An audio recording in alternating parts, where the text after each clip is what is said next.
नमस्कार। आरएनटीपीजी कॉलेज की online class में आपका स्वागत है। मैं राकेश कुमार जिनकर, असिस्टेंट प्रोफेसर इन हिस्ट्री। आज हम वैदिक सभ्यता की दूसरी क्लास का अध्ययन करेंगे। इससे पूर्व हमने वैदिक सभ्यता के सामान्य परिचय और उसके वैदिक सभ्यता का जो उद्भवकर्ता कहाँ से थे, मूल निवासी कहाँ थे, उनके बारे में हमने अध्ययन किया था। आज हम वैदिक सभ्यता के कालक्रम और उसके वैदिक सभ्यता को हम दो भागों में विभाजित करते हुए उनका सामाजिक, राजनीतिक, आर्थिक और धार्मिक परिप्रेक्ष्यों का तुलनात्मक अध्ययन हम करेंगे। देखिए, आर्यों का कालक्रम क्या था, इस संबंध में लेकर इतिहासकारों में भारी मतभेद है, क्योंकि सिंधु सभ्यता के विनाश के बाद ही इस आर्यों की सभ्यता का विकास हुआ था। जो एक सिंधु सभ्यता उच्च नगरीय सभ्यता थी, उसके पतन के पश्चात एक आर्यों की सभ्यता, वैदिक सभ्यता का जन्म हुआ था और इसका कालक्रम सामान्य रूप से 1500 ईसा पूर्व माना जाता है, जो सर्वाधिक तथ्यात्मक भी है कि सिंधु सभ्यता के पतन के बाद 1500 ईस्वी पूर्व में वैदिक सभ्यता का उद्भव हुआ है। हम वैदिक सभ्यता को अध्ययन की सुविधा की दृष्टि से दो भागों में विभाजित करेंगे। यह हमें पूर्ण रूप से विदित है कि वैदिक सभ्यता की संपूर्ण जानकारी हमें वेदों से प्राप्त होती है और इन वेदों से ही इनकी सामाजिक, राजनीतिक, धार्मिक, आर्थिक स्थिति की भी हमें जानकारी मिलती है। तो हम सरलतम रूप से समझने के लिए इसको दो भागों में विभाजित करेंगे। पहला आता है ऋग्वेद या पूर्व वैदिक काल। ये जो समय है, इस समय की जानकारी हमें ऋग्वेद से मिलती है। दूसरा है उत्तर वैदिक काल। उत्तर वैदिक काल की जानकारी हमें यजुर्वेद, सामवेद, अथर्ववेद, 3 वेदों से मिलती है। तो हम इन दोनों भागों को अलग अलग रूप में, इनकी अलग अलग राजनीतिक, सामाजिक, धार्मिक स्थिति का अध्ययन करेंगे और अंत में इसका तुलनात्मक अध्ययन करेंगे, किसमें क्या परिवर्तन आया था। तो पहला हम हमारा टॉपिक स्टार्ट करते हैं ऋग्वेद काल। ऋग्वेद काल का पहला टॉपिक है सामाजिक जीवन। सामाजिक जीवन के अंतर्गत सबसे प्रमुख चीज आती है परिवार। आर्यों के समाज की आधारभूत इकाई परिवार थी और परिवार पितृसत्तात्मक है। ध्यान रहे, इससे पूर्व हमने सिंधु घाटी सभ्यता का अध्ययन किया था, उसमें जो परिवार था मात्र सत्तात्मक था, लेकिन यहाँ पर परिवार पितृसत्तात्मक है।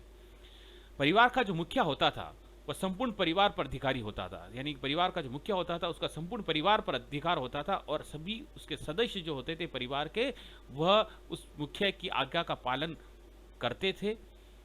ऋग्वेद काल में सामान्यतः सामूहिक परिवार की प्रथा प्रचलित थी। पिता के पश्चात सबसे बड़ा जो पुत्र होता था वो परिवार का मुखिया बनता था। पिता की मृत्यु हो जाती थी, उसके बाद जो परिवार का सबसे बड़ा पुत्र होता था वो परिवार का मुखिया बनता था। पत्नी का भी विशिष्ट स्थान होता था और आदर होता था। घरेलू कार्यों का संपूर्ण उत्तरदायित्व उस पत्नी का होता था जो मुखिया की पत्नी होती थी। घरेलू कार्यों का संपूर्ण उत्तरदायित्व उसका होता था, यानी कि पितृसत्तात्मक समाज होते हुए भी पत्नी का भी, जो मुखिया की जो पत्नी होती थी, उसका भी विशेष उत्तरदायित्व होता था। ऋग्वेद काल के सामाजिक जीवन का दूसरा बिंदु हम करेंगे भोजन पेय प्रथा। सामान्य रूप से जो भोजन, गेहूं, जौ, चावल वगैरह जो हम खाते थे, वो तो हम जो सामान्य रूप से जो भोजन के रूप में प्रयोग करते थे वो भी इस काल में भी प्रयोग होता था। लेकिन विशेषता क्या थी? ऋग्वेद काल में व्यक्तियों के भोजन में दूध का विशेष महत्व था। दूध से बनी हुई वस्तुओं का सर्वाधिक प्रयोग होता था। भोजन शाकाहारी, मांसाहारी दोनों होते थे, लेकिन गाय का मांस नहीं खाया जाता था। गाय को पवित्र पशु मानकर उसकी पूजा की जाती थी। सोमरस तथा मदिरा का भी प्रयोग होता था। मदिरा पान को अधार्मिक और अपराध प्रेरित माना गया है। वेदों के अंतर्गत मदिरा पान को अधार्मिक चीज माना गया है, लेकिन ऋग्वेद काल में सोमरस और मदिरा का प्रयोग भी होता था। मुख्य रूप से भोजन के अंतर्गत दूध से बनी हुई वस्तुओं का सर्वाधिक प्रयोग होता था। जो सामान्य जो वस्तुएं जब उस समय सिंधु सभ्यता में पड़ी है, वही की वही चीजें सामान्य भोजन पदार्थ में प्रयोग में लाई जाती थी, लेकिन विशेष रूप से जो प्रयोग में आती थी वो दूध से बनी हुई वस्तुएं थी। आमोद प्रमोद। आर्य के आमोद प्रमोद के प्रमुख साधन जो थे, आमोद प्रमोद का मतलब मनोरंजन के साधन। जैसे कि आज हम टेलीविजन वगैरह, मोबाइल वगैरह, मल्टीमीडिया से हम अपने मनोरंजन का समय का उपयोग करते हैं, उस समय भी आमोद प्रमोद के कुछ साधन होते थे। समय और परिस्थिति के अनुसार संगीत, नृत्य, जुआ खेलना, शिकार करना, रथ दौड़ इत्यादि इनके मनोरंजन के साधन थे। इसके साथ ही गायन और वादन दोनों का भी प्रचलन था। ढोल, मजीरे, बांसुरी, बीन, वीणा भी ये बजाते थे, जिससे अपना अतिरिक्त समय का वो उपयोग करके मनोरंजन के रूप में ये इनका प्रयोग करते थे। वेशभूषान प्रसाधन। आर्य सूत, रेशम, ऊन के वस्त्र पहनते थे। वेशभूषा में सादगी थी। आर्य वस्त्रों की कुशल सिलाई और कढ़ाई से परिचित थे। सामान्यतः वस्त्र 3 प्रकार के होते थे। पहला निवी, जो कमर से नीचे पहना जाता था। दूसरा वास होता था, जो कमर से ऊपरी भाग में पहना जाता था। और तीसरा होता था अधिवास, जो ऊपर से धारण किया जाता था, जैसे कि सोल वगैरह। 3 प्रकार के वस्त्र हैं। पहला निवी, जो कमर से नीचे बांधा पहना जाता। दूसरा वास, जो कमर से ऊपर पहना जाता था। तीसरा अधिवास, जो ऊपर से धारण किया जाने वाला, जैसे कि सोल। इन वस्त्रों का ये प्रयोग करते थे। स्त्री और पुरुष दोनों आभूषण के शौकीन थे। कर्णफूल, शिरोभूषण, कंठहार, मोतियों का हार, कंगन इत्यादि आभूषण ऋग्वेद काल के लोग पहनते थे। शिक्षा की बात करें, विद्यार्थी को गुरु के आश्रम में जाकर शिक्षा प्राप्त करनी पड़ती थी। शिक्षा का मुख्य उद्देश्य जो था, धार्मिक और साहित्य शिक्षा प्रदान करना। ऋग्वेद काल के अंतर्गत शिक्षा का मुख्य उद्देश्य है धार्मिक और साहित्यिक शिक्षा प्रदान करना। इसका प्रमुख कारण यह था कि जिससे कि आर्य संस्कृति का विकास हो सके। आर्य अपनी संस्कृति के विकास के मूल्यों को ध्यान में रखते हुए शिक्षा दिया करते थे।